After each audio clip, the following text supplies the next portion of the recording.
Nous continuons cette quatrième étape de l'enseignement. Ici, le Seigneur voudrait davantage nous donner sa confiance. Il dit à Salomon, « Enfin, si tu fais ce que je désire et tu obéis à mes lois et à mes commandements, comme ton père David, alors je prolongerai ta vie. » Et on nous dit, quand Salomon s'est réveillé, il s'est rendu compte que Dieu l'a vraiment parlé dans son sommeil. Des grandes bénédictions que le Seigneur a données à Salomon. Il dit, puisque tu n'as pas demandé le pouvoir pour écraser, moi je vais te donner la sagesse que ni avant toi, ni après toi, personne n'a eu une telle sagesse.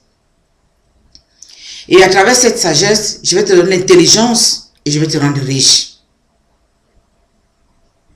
Frères et sœurs, si nous faisons vraiment ce que le Seigneur veut, il connaît nos besoins. Il sait que nous sommes à son service et qu'il doit prendre soin de nous. Et surtout quand tu as des responsabilités, comme j'ai dit, très importantes, il fait de telle sorte que ta destinée ne puisse pas, même après toi, manquer de quoi que ce soit. Alors il te donne la sagesse.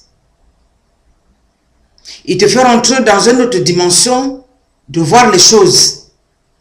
Et cette sagesse-là t'amène à être riche. Parce que la plupart des gens, quand ils sont dans ce pouvoir, ils sont capables, ils ne veulent pas du tout faire ce qu'il faut parce qu'ils se disent, ah, je ne veux plus devenir pauvre. Mais notre Dieu, c'est un Dieu riche. Il a dit, l'or et l'argent l'appartiennent. C'est lui qui a créé l'or, c'est lui qui a créé l'argent. Il te dit aujourd'hui, si tu obéis à ce que je te dis de faire, tu obéis à mes commandements, tu obéis à mes lois et tu me crains, alors je vais te donner la sagesse. Non seulement la sagesse, je vais te donner aussi l'intelligence de fructifier, de pouvoir être riche. Nous sommes appelés à être riches. Mais d'une richesse d'abord, venant de Dieu, une richesse qui amène l'homme autour de nous de se sentir mieux. C'est déjà une très grande richesse. Parce que être solidaire dans la vie, ce n'est pas une grande richesse. Mais être aimé, même s'il y a d'autres personnes qui n'approuvent pas ce que tu fais, mais la plupart, quand ils voient ce que tu fais, on voit le vrai maçon au pied du mur. Quand on voit le mur que tu as dressé, on se dit, il n'est pas parfait. Parce que nul n'est parfait, mais quand même il a fait de grandes choses pour notre peuple. Alors Seigneur, aujourd'hui je veux vraiment te présenter toutes ces personnes que tu as appelées à exercer de très grands ministères, tant spirituels, tant dans le pays, avoir des grands postes, Seigneur. Donne-leur aujourd'hui la possibilité, oh Dieu, de pouvoir exercer, Seigneur, dans la plus grande sagesse et dans la plus grande humilité. Parce que toi-même tu nous as dit, dans le livre de Proverbes, que l'humilité précède la gloire, mais l'orgueil précède la chute. Donne à ton peuple, Seigneur, cette sagesse-là, ce que tu as choisi, pour que, Seigneur, nous ne puissions pas faire perdre les autres, mais puissions surtout les mettre sur le droit chemin. Je te prie, Seigneur, pour tous les chefs d'État du monde, en particulier dans mon continent d'où je viens. Donne-leur la sagesse, Seigneur, et l'intelligence. Parce que, comme j'ai dit, leur tâche n'est pas facile. Donne aussi à ceux qui sont en train de lutter, Seigneur, pour avoir un jour peut-être accès à ce poste. Qui sais-je? C'est toi qui connais tout. Dès maintenant, Seigneur, donne-leur cette sagesse-là, de pouvoir comprendre que quand ils vont accéder à ce poste-là, voilà ce que tu attends d'eux.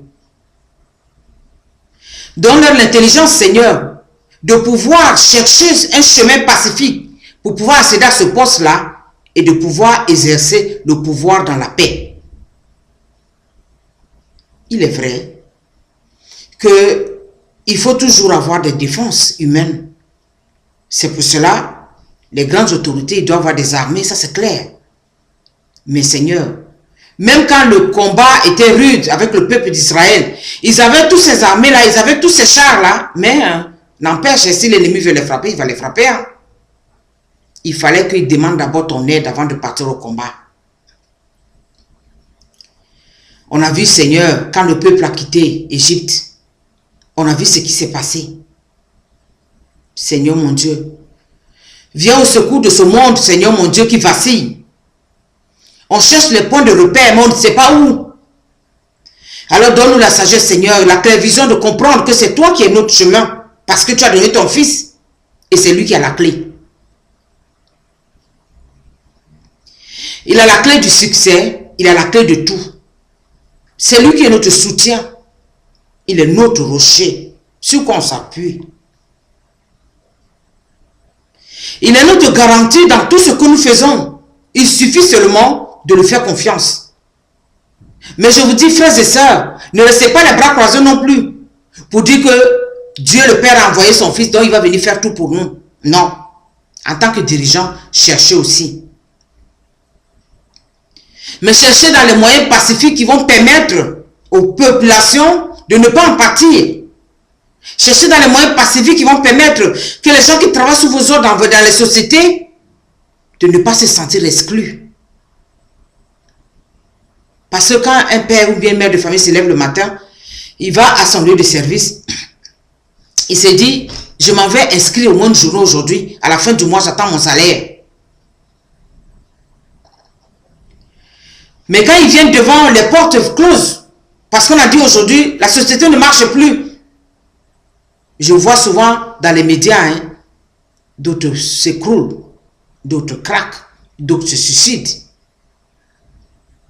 Parce qu'ils ont peut-être des dettes, ils ont des enfants, ils ont des priorités dans leur vie qu'ils ne peuvent plus assumer. Alors Seigneur, toutes ces personnes que tu mets à la tête de ces pays-là, dans le monde entier, je t'en supplie, mon Dieu, toi-même viens prendre le devant des choses. Et donne-leur cette sagesse-là, Seigneur. Je suis vraiment très heureuse de parler avec vous ce soir. Même si peut-être j'ai heurté, alors je demande pardon si j'ai heurté. Mais je crois que quelque part, il faut se dire la vérité quand on est chrétien. Je ne suis pas seulement venu moraliser quelqu'un, ni qui que ce soit. Mais je suis venu seulement vous interpeller en disant, allez vers celui qui vous a donné ce pouvoir-là. Son fils a la clé. Son fils a la solution. Il est venu pour ça. Voilà sa mission. Dieu le Père lui-même, il a dit, à moi le travail, à vous le repos. Il a fait le travail, il a créé le monde pendant tout ce temps. Et à la fin, il a créé l'homme. Alors, nous pouvons bénéficier de ce repos-là si nous sommes fidèles à sa parole. Allons vers ce chemin de la vérité, qui est la parole de Dieu, qui est le Verbe qui s'est fait chair, Jésus-Christ, lui qui est la clé, lui qui est notre chemin, lui qui est notre vérité, lui qui est notre lumière. Il a dit, celui qui marche à ma suite ne marchera jamais dans les ténèbres. Alors nous aurons cette victoire-là. Nous allons garder cette victoire-là. Nous allons gouverner dans la paix. Et après nous, d'autres personnes viendront, ils seront heureux. Pour qu'il y ait une continuité dans la bonne gouvernance. Sois béni mon Dieu pour toutes ces paroles que tu nous as données ce soir. Que la gloire te revienne, Seigneur Jésus. Sois béni, Saint-Esprit de Dieu, toi qui vas nous éclairer encore davantage. Que la gloire te revienne. Et merci pour tous ceux qui vont écouter ce message, afin que leur cœur soit disposé à gouverner dans la transparence et dans la vérité, dans l'amour du prochain.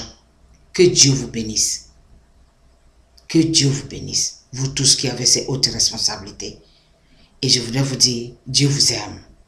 Alors aimez aussi votre prochain. Aimez votre pays. Amen.